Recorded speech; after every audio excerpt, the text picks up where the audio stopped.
आपने प्रधानमंत्री नरेंद्र मोदी जी का हाल ही में एक वीडियो देखा होगा जिसमें उन्होंने महिला आरक्षण बिल के बारे में बात की है। तो ये सिर्फ राजनीति की बात नहीं है, ये संदेश है कि भारत की नीतियां और भारत के फैसले नारी शक्ति के बिना अधूरे हैं। जब संसद में 33% महिलाएं बैठेगी तो आपके घर की सुरक्षा, आपकी संपत्तियों के अधिकार और निवेश के कानून को और भी मजबूत बनाएगी। आज के इस वीडियो में हम जानेंगे कि कैसे ये विजन एक आम भारतीय परिवार को आर्थिक रूप से सशक्त बनाता है।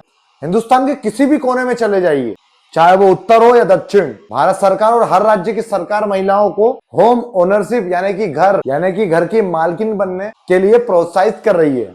इसमें स्टाम्प ड्यूटी की भी बचत होगी। जैसे भारत के अधिकांश राज्यों में, जैसे दिल्ली, हरियाणा, पंजाब, राजस्थान, यूपी और एमपी में अगर प्रॉपर्टी किसी महिला के नाम पर या जॉइंट में खरीदी जाती है तो सरकार स्टाम्प ड्यूटी में 1% से लेकर 3% तक की छूट देती है। एग्जाम्पल के लिए, अगर मान लो आपने 70 लाख का घर खरीदा तो सिर्फ नाम बदलने से, यानी कि आपके घर में कोई महिला के नाम पर रजिस्ट्री कराने से आप 1.5 लाख से 2 लाख रुपए तक बचा सकते हैं। और ये पैसा आपके बच्चे की शिक्षा या घर की रौनक बढ़ाने में काम आ सकता है।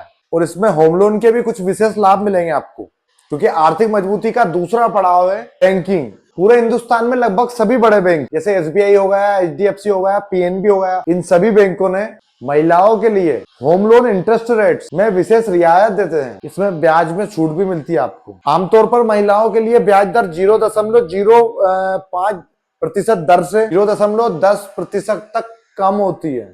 सुनने में तो ये कम लगता है, लेकिन 20 साल के लोन पर यह लाखों रुपए की बचत है। और PM आवास योजना के तहत घर की मालकिन या सह मालकिन यानी कि को ओनर महिला का होना अनिवार्य रखा गया है, ताकि उन्हें 2,67,000 तक की सब्सिडी का सीधा लाभ मिले। ये नियम पूरे भारत के लिए है, क्योंकि हिंदुस्तान का कानून अब बेटियों को बराबर हक देता है। हिंदू उत्तराधिकारी अधिनियम के बाद अब बेटियों जन्म से ही पिता की संपत्ति में बराबर की हिस्सेदार है, चाहे आप हिंदुस्तान के किसी भी राज्य से हो। संपत्ति का बंटवारा अब लिंग के आधार पर नहीं होता।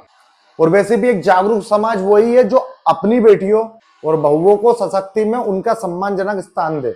जब एक महिला के पास अपनी संपत्ति की सुरक्षा होती है तो पूरा परिवार सुरक्षित महसूस करता है। वैसे भी आज का भारत तो डिजिटल है, क्योंकि अब आप हिंदुस्तान में कहीं भी रहकर अपनी रजिस्ट्री की स्थिति देख सकते हैं। मोदी जी का डिजिटल इंडिया मिशन और स्वामित्व योजना ड्रोन के जरिए हर गांव हर घर का नक्शा बना रही है और महिलाओं को उनकी जमीन के कागजात सौंप रही है। और निवेश सिर्फ जमीन पर मत कीजिए, निवेश भरोसे में कीजिए। अपने घर की महिलाओं को निवेश का हिस्सा बनाइए। इससे ना सिर्फ आपका टैक्स बचेगा, बल्कि परिवार की आर्थिक नींव भी मजबूत होगी। अगर आपके मन में भारत के किसी भी राज्य की प्रॉपर्टी कानूनों को लेकर सवाल है तो नीचे कमेंट करें। मैं अतुल वर्मा आपके हर कमेंट का जवाब देने के लिए तैयार हूं। और ऐसी रियल एस्टेट जानकारी के लिए आप मुझे फॉलो कर लीजिएगा। Thank you.